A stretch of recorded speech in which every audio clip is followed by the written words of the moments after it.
Сәлем достар, сендермен бірге Ерасыл. Бүгін біз сіздерге жұма күнгі қанды қырғын киносының қазақша негізгі желісін айтамыз. Бүгінгі біздің ұсынатын нұсқамыз 2009 жылға, 1980 жылға алғашқы фильмнің ремейкі. Яғни 1980 жылға нұсқаны қазіргі заманға форматта қайталаған деген сөз.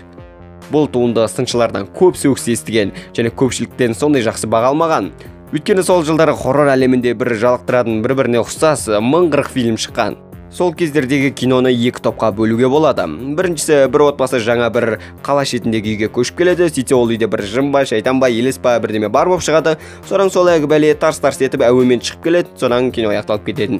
Ал екіншісі, бір топ американдық тәрбиесіз жастар орманға барады, сөйтсе ол орманда адам жейтін немесе бір мутант бәле бар болып шығады. Сөйтіп әлгі киллер жастардың бәрін өлтіреді, сөйтіп фильм аяқталады. Жұма күнгі қанды қырғын осы екінші топтың киносы. Қанша жақсы баға алмаса да бұл кино өте жақсы табыс тапқан, $93 миллион. Бүгінгі видео Killer Jason'ды 1000 рет естіп, 1000 рет көрсе де, қай кинода алғаш қайтып шыққанын білмейтін адамдарға арналады. Ал енді біз көп сөзбай видеоны бастаймыз. Сіз не істеу керек екенін білесіз, мына қызыл батырманы сұрғып жібересіз және жаңа шыққан қоңыраушаны дірілдетесіз.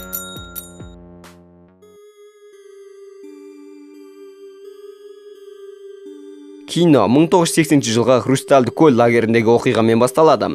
Джейсонның мамасы баласын өлтірді деп лагердегілерді түгелімен қырып тастапты. Ал соңында жалғыз қыз тірі қалған екен. Және Джейсонның мамасы оны өлтіре бергенде әлгі қыз мачетемен оның өзінің басын кесіп тастайды.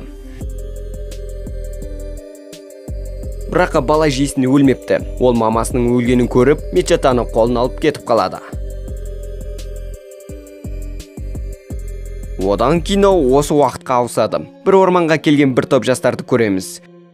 Олар кешке от жағып жиналғанда көзенекті кәрін Джейсон жайлы оқиғаны айтады. Әрине оған достары сенбейді. Одан жастар өзі жұптарымен бір шаруалармен кетіп қалады. Сол кезде жалғыз қалған көзенекті байқұс дәрет сындыруға кетеді. Және ол сол жерден есірткінің шөбін көріп қалады. Іздегенің алдынан іздемей табылар дей бергенде Джейсон де қоса табыла кетеді. Шатырда патата болып жатқан Ричи мен Аманда айғайлаған дауысты естиді. Содан Ричи киімін киіп көзенектен іздеп кетеді. Сол кезде Джейсон Амандаға шабуыл жасайды. Ричи дауысты естіп жетіп келсе, Джейсон Аманданы мешокқа салып оттың үстіне іліп қойыпты. Оған жүгіремін деп Ричи тұзаққа түсіп қалады. Бірақ Аманда шыдамай өліп кетеді.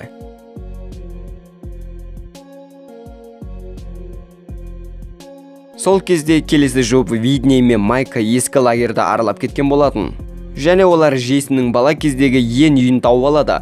Майк бір әйелдің суреті бар алқаны тауып алады. Және ол суреттегі әйелді Виднейге ұқсатады. Және олар бұл үй әлгі Джейсонның үй екенін білгенде тура қашпақшы болады. Бірақ сол кезде Джейсон келеді. Джейсон өзінің мачетесімен Майкты өлтіреді. Ал Видней қаша жөнеледі. Ал достарына келсе, өлген Аманда мен тұзаққа түсіп қалған Ричиді көреді. Ричиге көмектеспекші болған кезде Джейсон Ричиді келіп өлтіреді.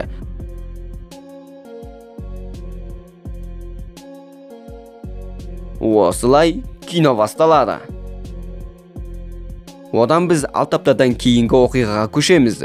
Кадиллакқа мінген бір топ жынды жастар Хрустальды көл маңындағы саяжайға келе жатыр екен. Олар жолда дүкенге кіреді және сол жерден із-түзсіз жоғалған қарындасын іздеп жүрген Клей деген жігітті көреді. Оның іздеп жүрген қарындасы әлгі Видней екен.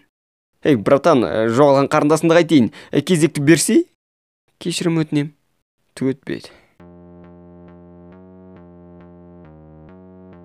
Клей жартыбас полицейлерден де осы аумақтағы адамдардан да қайыр көрмейді.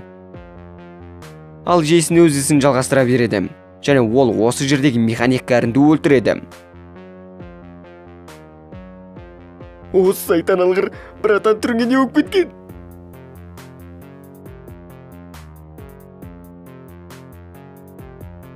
Шағаласып жүріп ол маскасын түсіріп алған еді. Және ол маскасын кие жатып, одан да жақсы масканы көреді.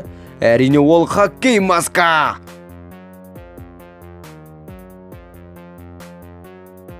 Одан әлгі бір топ жынды жастар саяжайға келеді. Бұл саяжай Сарыбалақай Треттің әкесінікі екен. Ей, стол тастасыңдар, бұл өте қымбат ағаштан жасалған, байқаңдар. Ал бұларды жеке таныстырып кетсек, Шоколад, Қытай, Сарыбалақай, Сары қыз, жәнегі жылауық Трет, оның қызы Жена, және Патата қыз. Бұлар нағыз есерсоқтары, шөп-шегу мен патададан басқа ештеңе білмейді. Сары балақай мен сары қыз Тредтің Кадиллағын сұрап жағалауға барамыз дейді. Тред маған көліктегі қайыққа тиіспе деді. Демек мен оған міндетті түрде тиісемін. Одан олар қайықпен көңіл көтереді. Осылай сары қыз құтырып келе жатып жіпті жіберіп алады. Сөйтіп тұрғанда Джейсон сары балақайды өлтіреді. Одан әрине сары қызды өлтіреді. Сол кездерде Клей тағы әлгі жастарға кезігіп қалады. Оған ішке кір дейді Женна. Бірақ Тред оған келіспейді. Ал Женна Клейге көмектесемін деп кетіп қалады Клеймен бірге. Осылай олар Хрустальды көлдегі ескі лагерге келеді. Екеуі айналаны қараймын дегенше қараңғыда болады. Сол кезде олар бұл жерге біреудің келе жатқанын көреді. Әрине бұл олжасын арқалаған Джейсон екен.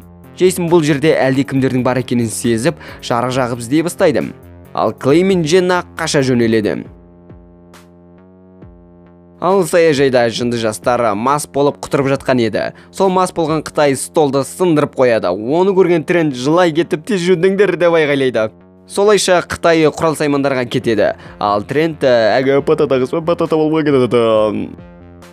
Сол кезде ентігіп Клей мен Женна жүгіріп келеді, және олар іштегілерге сыртта бір киллер жүр дейді. Сөйтіп олар тез полицияға қоңырау шалады. Ал Трент әлі өз шаруасымен. Сол кезде әгі құрал сайманға кеткен Қытай өз жайында ішіп ойнап кетеді, және сол жерге Джейсон да келіпті. Әрине Джейсон Қытайды өлтіреді. Және Джейсон саяжайдағы жарықты өшіріп тастайды. Сол кезде Шоколад: Қытай әлі де далада ғой. Мен досымды былай тастап кетпеймін. Далаға шығамын, дейді. Ол гараждан өлген Қытайды көреді, және Джейсонды да көреді. Шоколад тура қашады. Джейсон оған балта лақтырып оған қадап тастайды. Байқұс жан дауысы шыға айғайлайды. Сол кезде Тред саяжайдағы тығып қойған пистолетін шығарып келеді. Одан әлі Тред пен Патата болатын қыз неге екені белгісіз жоғарға шығады. Сөйтсе Джейсон ішке кіріп алыпты. Әрине одан оны өлтіреді. Ал енді кинодағы ең қызық жері, полицей бәрі өлмей тұрғанда келіп қояды. Бірақ Джейсон оны сол сәтте өлтіреді. Бәсе. Ал қалған үшеуі далаға қаша жөнеледі. Ал Трент полицей көлігін айдамақшы болады. Сол кезде Патата қыздың мәйітін Джейсон машинаның терезесінен лақтырып жібереді. Тред орманға қарай жан ұшыра қаша кетеді. Әрине оны Джейсон өлтіреді. Ал Клей мен Женна ескі лагерге қарай қашқан еді. Олар сол жерден бір дауыс естиді. Осылай Джейсонның өмір сүретін жерін тауып алады. Және сол жерден Клей жоғалған Видни қарындасын тауып алады. Джейсон Видниді мамасына құсатқандықтан оны тірі қалдырып қойған екен, және оны шынжырлап қойған. Олар оны босатып үшеу болып қашады, және Джейсон да кеп қояды.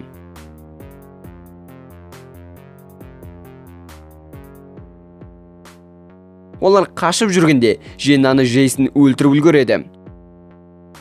Клей мен Видни әріндеп сыртқа шығады, және Джейсон да шығады. Клей мен Джейсон төбелесе кетеді.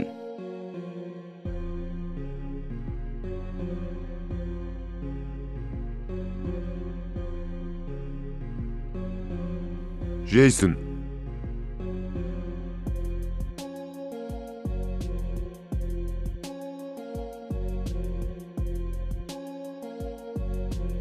Ақыр соңында Джейсон өледі. Таңдатады, олар Джейсонның мәйітін суға да тастайды. Бірақ біздің Джейсон қайдан өлсін? Осылай кино аяқталады. Достар, бүгінгі видеоны міндетті түрде лайк басамыз, және арнаға тіркелуді ұмытпаймыз, және өз ой пікірлеріңізді қалдырып, келесі видеоны күтіңіздер.